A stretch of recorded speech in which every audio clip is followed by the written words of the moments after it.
भगवत पुराण कथा षष्ठम स्कंद तीसरा अध्याय। नमस्कार दोस्तों, यदि आप हमारे चैनल पर न्यू हैं तो चैनल को जरूर सब्सक्राइब कर लीजिएगा। बेल आइकन को प्रेस करके कमेंट बॉक्स में जय श्री हरि कृष्ण जय श्री हरि विष्णु अवश्य लिखिएगा।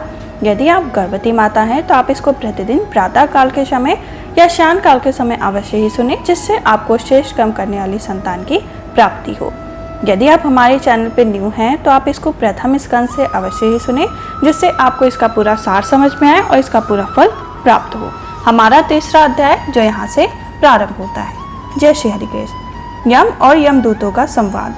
राजा परीक्षित ने पूछा, भगवान देवादिदेव धर्मराज के वंश में सारे जीव और भगवान के पार्षद ने उन्हीं की आज्ञा भंग कर दी तथा उनके दूतों को अपमानित कर दिया। जब उनके दूतों ने यमपुरी में जाकर उनसे अजमिल का वृतांत कह सुनाया होगा, तब सब कुछ सुनकर उन्होंने अपने दूतों से क्या कहा होगा।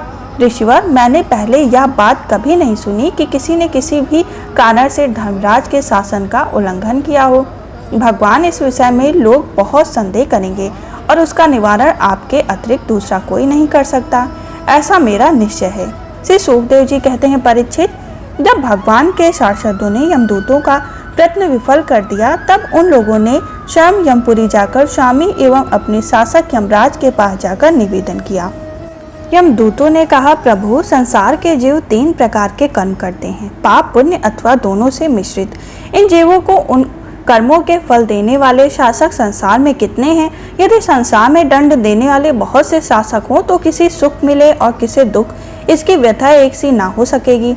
संसार में कर्म करने वालों के अनेक होने के कारण यदि उनके शासक भी अनेक हों तो उन शासकों का शासक नाम मात्र ही होगा। जैसे एक सम्राट के अधीन बहुत से नाम मात्र के सामंत होते हैं। इसलिए हम तो ऐसा समझते हैं कि अकेले आप ही समस्त प्राणी और उनके स्वामियों के अधीश्वर हैं। आप ही मनुष्यों के पाप और पुण्य के निर्णायक, दंडदाता और शासक हैं। प्रभु, अब तक संसार में कहीं भी आपके द्वारा नियत किए हुए दंडनीय अवहेलना नहीं हुई, किंतु इस समय 4 अद्भुत सिद्धों ने आपकी आज्ञा का उल्लंघन कर दिया। प्रभु, आपकी आज्ञा से हम लोग एक पापी को यातना गृह की ओर ले जा रहे थे, परंतु उन्होंने बलपूर्वक आपके फंदे को काटकर उसे छुड़ा दिया। हम आपसे उनका रहस्य जानना चाहेंगे। यदि आप हमें सुनने का अधिकारी समझते हैं तो प्रभु, बड़े ही आश्चर्य की बात हुई कि इधर तो आजमिल के मुँह से नारायण यह शब्द निकला और उधर वे डरो मत कहते हुए झटपट आ पहुंचे। श्री सुखदेव जी कहते हैं, जब दूतों ने इस प्रकार प्रश्न किया तब देव शिरोमणि प्रजा के शासक भगवान यमराज ने प्रसन्न होकर श्री हरि के चरण कमलों का स्मरण करते हुए उनसे कहा। यमराज ने कहा, दूतों, मेरे अतिरिक्त एक और ही है चराचर जगत के स्वामी। उन्होंने ही यह संपूर्ण जगत सूत में वस्त्र के समान ओतप्रोत हैं। उन्हीं के अंश ब्रह्मा, विष्णु और शंकर इस जगत की उत्पत्ति, स्थिति तथा प्रलय करते हैं। उन्होंने इस सारे संसार को नथे हुए बैल के समान अपने अधीन कर रखा है।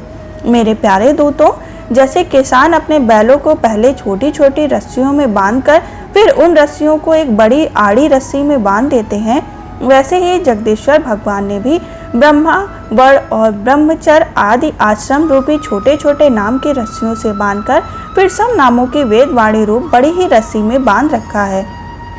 इस प्रकार सारे जीवन का नाम एवं कर्म रूप बंधन में बंधे हुए भयभीत होकर उन्हें ही अपना सर्वस्व भेंट कर रहे हैं। दूतों, मैं इंद्र, ऋषिगण, वरुण, चंद्रमा, अग्नि, शंकर, वायु, सूर्य, ब्रह्मा, 12 आदित्य, विष्णु देवता, 8 वायु, शांत, 49 मरुत, सिद्ध, 11 रुद्र, रजोगुण एवं तमोगुण से रहित भृगु आदि प्रजापति और बड़े बड़े देवता सबके सब सत प्रधान होने पर भी उनकी माया के अधीन ही रहते हैं तथा भगवान कब क्या करें किसी को कुछ नहीं पता। इस बात को नहीं जानते तब दूसरों की बात ही क्या।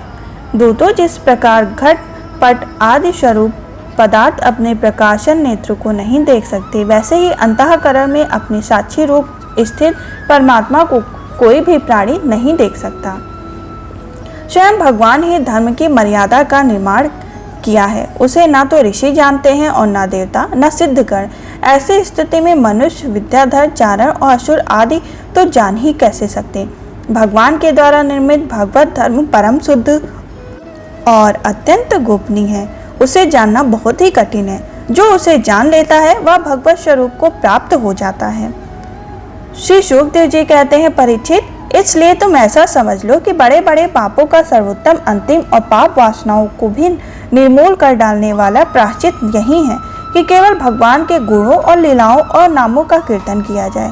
इसी से संसार का कल्याण हो सकता है। जो लोग बार बार भगवान के उदार और कृपापूर्ण चरित्रों का श्रवण कीर्तन करते हैं, उनके हृदय में प्रेममयी भक्ति का उदय हो जाता है। उस भक्ति से जैसे आत्मशुद्धि होती है, वैसे ही कृच्छ, चंद्रायण आदि व्रतों से नहीं होती। जो मनुष्य भगवान श्री चंद्र के चरण विंदित मकरंद रस का लोभी भ्रमर है, वह स्वभाव से ही माया के अपात में दुखद और पहेलियों से ही छोड़े हुए विषयों से फिर नहीं रमता। किंतु जो लोग उस दिव्य रस से विमुख हैं, कामनाओं से उनकी विवेक बुद्धि पर पानी फिर गया है, वे अपने पापों का मार्जन करने के लिए पुनः प्रायश्चित रूप कर्म ही करते हैं। इससे होता यह है कि उनके कर्मों का वासना मिटती नहीं और वे वैसे ही दोष कर बैठते हैं। परीक्षित, जब यमदूतों ने अपने स्वामी धर्मराज के मुख से इस प्रकार भगवान की महिमा सुनी और उसका स्मरण किया, तब उनके आश्चर्य की सीमा न रही। तभी से वे धर्मराज बात पर विश्वास करके अपने नाश की आशंका से भगवान के आश्रित भक्तों के पास नहीं जाते, और तो क्या, वे उनकी ओर आंख उठाकर देखने में भी असमर्थ हैं। प्रिय परीक्षित, यह इतिहास परम गोपनीय, अत्यंत रहस्यमय है। मलय पर्वत पर विराजमान भगवान अगस्त्य जी ने श्री हरि को पूजा करते समय मुझे यह सुनाया था। इस प्रकार हमारा तीसरा अध्याय संपन्न हुआ। यदि आप हमारे चैनल पे न्यू हैं तो चैनल को जरूर सब्सक्राइब कर लीजिएगा।